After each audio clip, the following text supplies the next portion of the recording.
కొలసి 2:9. కొలసి 2:9లో ఎలా ఉంది? ఏలయనగా దేవత్వం యొక్క సర్వపరిపూర్ణత శరీరముగా క్రీస్తునందు నివసించుచున్నది. దేవత్వం యొక్క సర్వపరిపూర్ణత అంటే దేవత్వం అంటే దైవత్వము. దైవము అనే దానికి నిర్వచనం ఏదైనా ఉంటే అదనమాట. దేవత్వం యొక్క సర్వపరిపూర్ణత.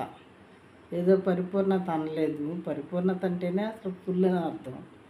సర్వపరిపూర్ణత శరీరముగా క్రీస్తునందు నివసించుతున్నది. ఆయన ఏదో మనలాగా మనిషిలాగా కనపడుతున్నాడు అని మనలాంటి మనిషి అని ట్రీట్ చేయకూడదు.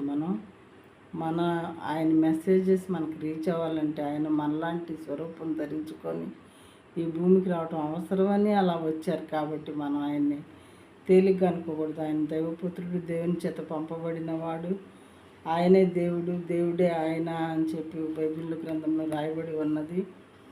దేవత్వం యొక్క సర్వపరిపూర్ణత శరీరముగా ఆయన ఎందుకు నివసించుతున్నది అనే విషయం మనందరం కూడా అర్థం చేసుకోవాలి. కొలసి 2:9.